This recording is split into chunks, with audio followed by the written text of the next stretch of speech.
கடந்த பகுதியில மாதுளம்பழத்தை ஒரு கூலிக்காரி தன்னுடைய கூடையில வச்சு சாலையில நடந்து போயிட்டு இருக்கிறத அரசன் பார்க்கிறான் பத்ரகிரி. அந்த மாதுளம்பழம் 2 நாளைக்கு முன்னாடி சாந்த யோகிங்கிற ஒரு முனிவர் தனக்கு கொடுத்த அதே மாதுளம்பழம் போல இருக்குதே, இது எப்படி அவளுக்கு கிடைச்சதுன்னு கேட்கறதுக்காக வேண்டி அவளை கூலிக்காரியை கூட்டு வர சொல்றான். அரண்மனைக்கு அந்த கூலிக்காரியை கூட்டு வராங்க. அவள்கிட்ட விசாரிக்கிறாங்க. அவள் சொல்றா, நான் ஒரு வீட்டுல பணிப்பெண்ணா வேலை செய்யறேன், எனக்கு இந்த மாதுளம்பழத்தை இந்த அரண்மனையில வேலை செய்யற குதிரைக்காரன் ஒருத்தன் கொடுத்தான், அவனுக்கு என் மேல காதல், அதனால அவன் இதை கொடுத்து நீ இதை சாப்பிட்டீங்கன்னா என்றும் 16 வாழலாம் அப்படின்னு சொன்னான் அப்படின்னு சொல்லிட்டு கூலிக்காரி சொல்றான்.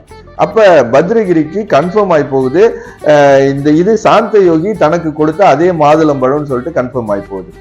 இப்போ அந்த அரண்மனையில வேலை செய்யற குதிரைக்காரனை கூப்பிட்டு விசாரிக்கிறான். குதிரைக்காரன் ரொம்ப பயப்படுறான், எதுவும் சொல்ல மாட்டேங்கிறான்.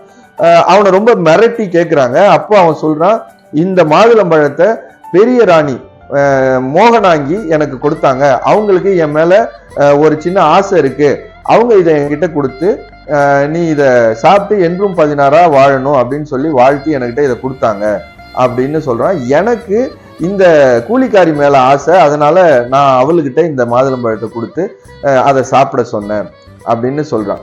இப்போ பத்ரகிரி என்ன பண்றான், இதை நம்ப முடியல, தன்னுடைய மனைவியா இப்படி பண்ணான்னு சொல்லிட்டு அவனுக்கு ஆச்சரியமா இருக்குது. அவன் மோகனாங்கியை கூப்பிட்டு விசாரிக்கிறான். மோகனாங்கி ரொம்ப பயந்துகிட்டு இருந்தாலும் அரசன் கேட்கிறப்ப உண்மையை தான் சொல்லணும், அதனால என்ன பண்றான், ஆமா நான் தான் கொடுத்தேன், அந்த குதிரைக்காரன் மேல எனக்கு ஒரு பாசம், அதனால நான் அவனுக்கு கொடுத்து அதை அவன் சாப்பிட்டு ரொம்ப நாள் உயிரோட இருக்கணுங்கிறதுக்காக அவனுக்கிட்ட நான் கொடுத்தேன் அப்படின்னு சொல்லி ஒத்துக்கிறான். இப்போ பத்ரகிரிக்கு தன்னை நினைச்சு ரொம்ப வெக்கமா போயிடுது.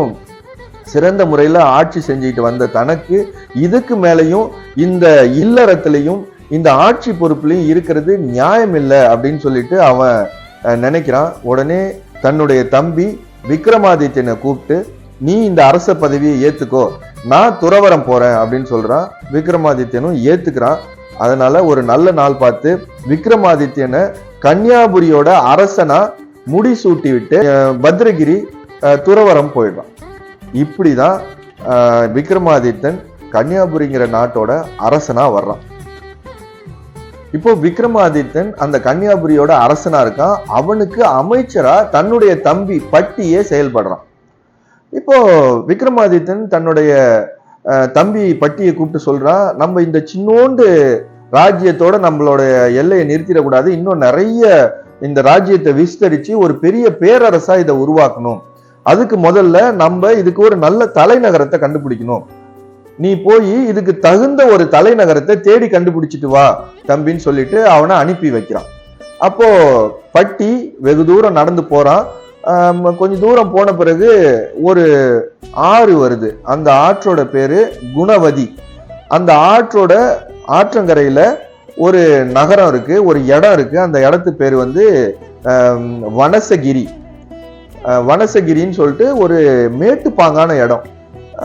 பட்டி அந்த இடத்துக்கு போறான். அங்க நிறைய பூதங்கள்லாம் நடமாடுறத பாக்குறான். அவனுக்கு ரொம்ப சந்தோஷமாயிடுது, அவனுக்கு ரொம்ப பிடிக்கும் அந்த பூதம்லாம். அது எந்த இடத்துல இருக்கோ அந்த இடத்துல சுபிட்சங்களும் இறை சக்தியும் நிறைய இருக்கும்னு அவன் நம்புறான். அதனால வேண்டி அந்த இடம் அவனுக்கு பிடிச்சிருது.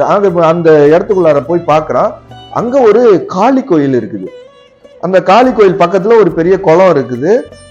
அவன் ஒன்னு என்ன செய்யறான், பட்டி போய் அந்த குளத்துல குளிச்சுட்டு காளியை போய் வழிபடுறான். சாமி கும்பிட்டுட்டு அந்த கோயிலை சுத்தி வரான், அந்த சிலையை சுத்தி வரான். சுத்தி வர்றப்போ ஒரு இடத்துல ஒரு கல் இருக்குது, அதுல ஒரு சாசனம் எழுதியிருக்கு. அந்த சாசனத்துல என்ன போட்டிருக்குன்னா, இந்த கோயிலுக்கு பக்கத்துல இருக்கிற குளத்துல 7 உரிகள் கட்டி தொங்க விடப்பட்டிருக்குது. யார் ஒருத்தன் தன்னுடைய வாளால அந்த 7 உரிகளையும் ஒரே வெட்டுல வெட்டிட்டு அதே நேரத்துல இந்த குளத்துக்கு நடுவுல இருக்கிற ஒரு குத்தி ஈட்டி, அந்த குத்தி ஈட்டில தலை குப்புற விழுந்து தன்னோட உயிரை மாய்ச்சிக்கிறானோ அவனுக்கு காளி அருள் புரிவா. அந்த 56 நாட்டு அரசர்களையும் அவனுக்கு கீழே கப்பம் கட்டி சிற்றரசர்களா இருக்க வைப்பா. இந்த 56 நாட்டோட அரசாட்சியையும் அவனுக்கு அவ கொடுப்பா. அது மட்டும் இல்லாம ஏராளமான செல்வத்தையும் வளங்களையும் அவ கொடுப்பா அப்படின்னு சொல்லி அதுல எழுதியிருக்கு.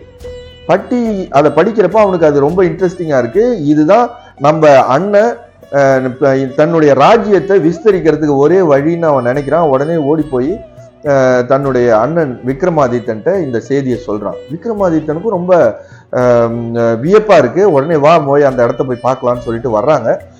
இந்த வனசகிரிக்கு வராங்க. இந்த காளி கோயில்ல வந்து குளத்துல குளிச்சுட்டு காளியை போய் வணங்குறாங்க. வணங்கிட்டு நேரா வரான் விக்ரமாதித்தன். அந்த குளத்துக்கு பக்கத்துல ஒரு ஆலமரம் இருக்குது. அந்த ஆலமரத்துல ஏறி நின்றுட்டு தன்னுடைய வாளை உருவி ஒரே வெட்டா வெட்டி அந்த 7 உரியையும் ஒரே வெட்டா வெட்டி கீழே சாய்ச்சிடுறான். சாய்ச்சதோடு இல்லாம அந்த குளத்துக்கு நடுவுல இருக்கிற குத்து ஈட்டியில தலை குப்புற போய் உழுவ போறான்.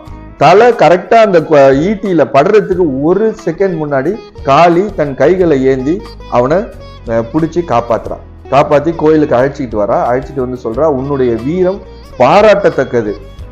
நான் ரொம்ப மகிழ்ச்சியா இருக்கேன். உனக்கு நிறைய செல்வ வளங்களை கொடுக்குறேன். நீ போய் உன்னுடைய நாட்டுல உன்னுடைய கஜானாவை திறந்து பாரு, அதுல ஏராளமான செல்வம் இருக்கும். அதை எடுத்துட்டு வந்து இந்த இடத்த வந்து ஒரு பெரிய நகரமா உருவாக்கு. இந்த நகரத்துக்கு உஜ்ஜயினி மாகாளிபுரம்னு பேர் வச்சு இந்த இடத்துல இருந்துகிட்டு நீ அரசாட்சி செய். அது மட்டும் இல்லாம 56 நாடுகளோட அரசர்களும் உனக்கு கீழ்ப்படிஞ்சு அவங்க ஆட்சி செலுத்துவாங்க. நீ அவர்களுக்கெல்லாம் பேரரசனா இருந்து இந்த அத்தனை ராஜ்யங்களையும் அரசாட்சி செய்வாயின்னு சொல்லிட்டு காளி அவனுக்கு வரம் கொடுக்குறாங்க. ரொம்ப மகிழ்ச்சியோட போயிட்டு தன்னுடைய ராஜ்யத்துக்கு போய் கஜானாவை திறந்து பார்க்குறாங்க. பொன்னும் பொருளும் ரத்னங்களும் மணிகளும் அப்படி பொங்கி வழியுது. அதை எடுத்துட்டு வந்து இந்த வனசகிரிங்கிற இடத்த சீரமைச்சு ஒரு பெரிய நகரத்தை உருவாக்குறாங்க. அதுக்கு உஜ்ஜயினி மகாலிபுரம்னு பேர் வைக்கிறான். பேர் வச்சு அந்த ஊர்ல இருந்துகிட்டு அவன் ஆட்சி செய்யறான். கன்னியாகுமரிங்கிற ஒரு சின்ன ஊர்ல சிற்றரசனா இருந்த விக்ரமாதித்தன் 56 நாடுகளையும் கட்டியாலும் ஒரு பேரரசனா அவன் உருவாகிறான்.